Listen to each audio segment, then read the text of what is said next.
بسم اللہ الرحمن الرحیم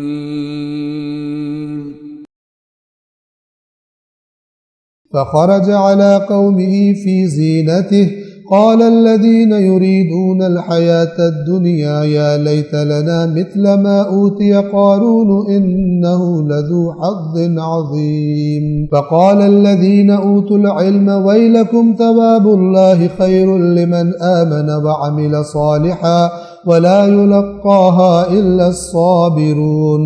فخسفنا به وبداره الأرض فما كان له من فئة ينصرونه من دون الله وما كان من المنتصرين فأصبح الذين تمنوا مكانه بالأمس يقولون ويكأن الله يبسط الرزق لمن يشاء من عباده ويقدر لولا أمن الله علينا لخسف بنا ويكأنه لا يفلح الكافرون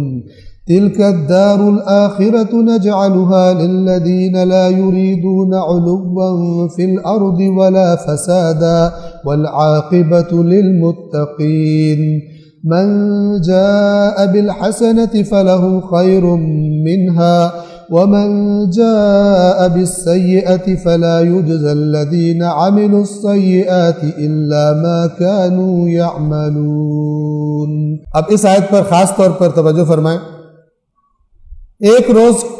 قارون بڑی آرائش کے ساتھ اپنی قوم کے سامنے نکلا، یعنی فل ایسے سٹائل میں نکلا کہ لوگوں کو پتہ چلے کہ کوئی شخصیت آ رہی ہے۔ جیسے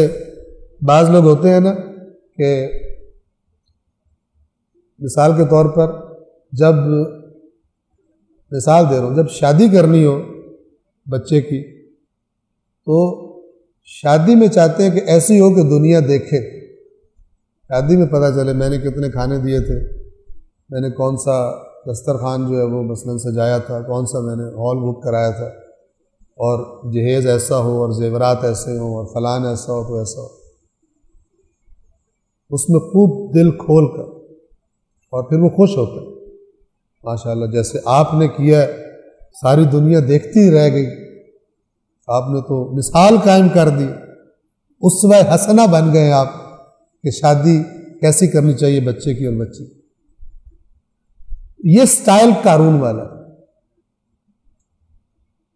فخرج علی قومہ فی زینتہ، اپنی فل زینت اور جو پروٹوکولز تھے اور جاہ و جلال تھا، اس چابیوں والی جماعت کو بھی ساتھ لے کر پورے اپنے روب اور دبدبے کے ساتھ قارون صاحب نکلے اپنی قوم کے سامنے۔ تو دنیا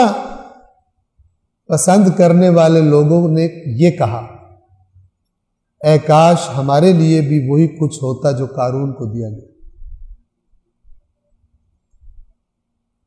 بے شک یہ تو بڑا ہی زبردست قسمت والا ہے، اللہ نے کتنا اس کی قسمت کتنی اچھی ہے، اس کا نصیب کتنا اچھا، کتنا زیادہ دیا گیا۔ اور وہ جنہیں علم دیا گیا تھا وہ کہنے لگے تم پر تباہی ہو، اللہ کے پاس جو ثواب ہے وہ ایمان لانے والوں اور نیک عمل انجام دینے والوں کے لیے اس سے کہیں بہتر ہے، اور وہ صرف صبر کرنے والے ہی حاصل کریں گے۔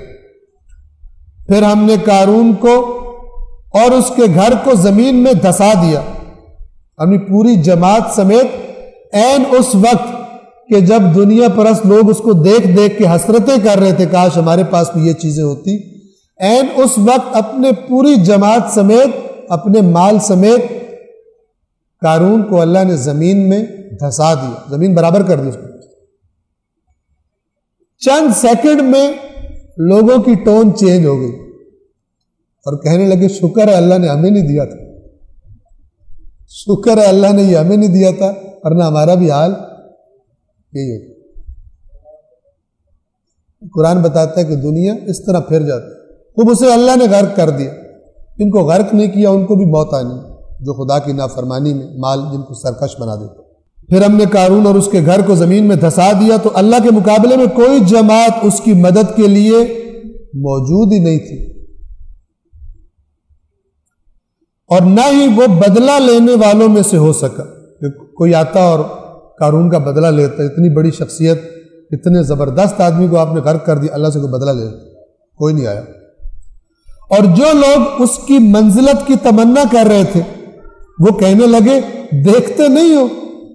اللہ ہی ہے جو اپنے بندوں میں سے جس کی چاہتا ہے روزی کو کھول دیتا ہے اور تنگ کر دیتا ہے، اگر اللہ ہم پر احسان نہ کرتا تو ہمیں بھی دھسا دیا ہوتا، یعنی جو اللہ نے نہیں دیا ہم پر احسان کیا۔ اگر قارون کی طرح یہ جو ہم مانگ رہے تھے کاش ہمارے پاس بھی یہ ہوتا، اگر یہ اللہ نے ہمیں کر دیا ہوتا، دیکھیں اس وقت کیا سمجھ رہے تھے کہ اللہ نے اس پر احسان کیا، جب وہ دھسا دیا گیا اپنے مال سمیت، اب کیا کہہ رہے ہیں اللہ نے نہ دے کر ہم پر احسان کیا، اگر ہمیں دیا ہوتا ہم بھی ایسی سرکشی کر کے زمین میں دھسا دیے گئے ہوتے۔ دیکھتے نہیں ہو کافر فلاح نہیں پا سکتے۔ آیت نمبر 83 جو ہے اس کے ذیل میں بہت علماء نے مفسرین نے گفتگو کی ہے، بہت ہی اہم آیت ہے، ایک خلاصہ نچوڑ آخرت کس کو ملے گی اس کا پیش کرتی ہے۔ فرماتے ہیں یہ جو آخرت کا گھر ہے یہ ہم ان لوگوں کے لیے قرار دے دیں گے جو زمین میں بالادستی اور فساد پھیلانا نہیں چاہتے، جو طالب اقتدار نہیں ہے کہ ہمارے پاس اقتدار ہو۔ علوًا یہ لفظ فرعون کے لیے استعمال ہوا، فرعون نے سرکشی کی ہوئی تھی، طاقت اپنے پاس سمیٹی ہوئی تھی، لوگوں کو ڈیوائیڈ کیا ہوا تھا، اسی سورہ قصص کے آغاز میں آیا تھا۔ اللہ فرما رہا ہے آخرت ہم ان کو دیں گے جن کو دنیا میں اقتدار کی خواہش نہ ہو۔ اقتدار کی خواہش نہ ہو یعنی کیا؟ یعنی جیسے کہا گیا مال کی خواہش نہ ہو، اقتدار کی خواہش نہ ہو، بڑا بننے کی خواہش نہ ہو۔ ہاں ایک صورت میں یہ خواہشات جائز ہیں، اگر خدا نے مجھے مال دیا ہوتا تو میں اس کو اس طرح خرچ کرتا اور تقسیم کرتا جس طرح خدا نے چاہا ہے۔ میرا پیسے کو مال کو سپینڈ کرنے کا طریقہ ایسا ہوتا ہے جس سے خدا راضی ہوتا ہے، اور میں اس کے ذریعے بھی اللہ کے پاس آخرت کا گھر بناتا۔ اسی طرح اگر اللہ مجھے کوئی اختیار دے دے تو میں ظالموں سے مقابلے کے لیے اور مظلوموں کی حمایت کے لیے اس طاقت کو استعمال کروں۔ اب یہ خواہش ٹھیک ہے، لیکن یہ چونکہ قارونوں اور فرعونوں اور حامانوں کا تذکرہ ہو رہا ہے یہاں پر، اللہ کے نافرمانوں کا، ان کو کہہ رہا خدا کہہ رہا ہے کہ جو یہ اقتدار کی طلب ان کے لیے اپنی آخرت رکھی نہیں۔ آخرت کا گھر ہم ان لوگوں کے لیے قرار دے دیں گے جو زمین میں بالادستی اور فساد پھیلانا نہیں چاہتے، اور اچھا انجام تو بس تقوی والوں ہی کے لیے، والعاقبۃ للمتقین، اچھا انجام متقین کے لیے۔ جو شخص نیکی لے کر آئے گا اسے اس سے بہتر اجر ملے گا، اور جو کوئی برائی لائے گا تو برے کام کرنے والوں کو صرف وہی بدلہ ملے گا جو کام وہ کرتے رہے ہیں۔ صدق اللہ العلی العظیم۔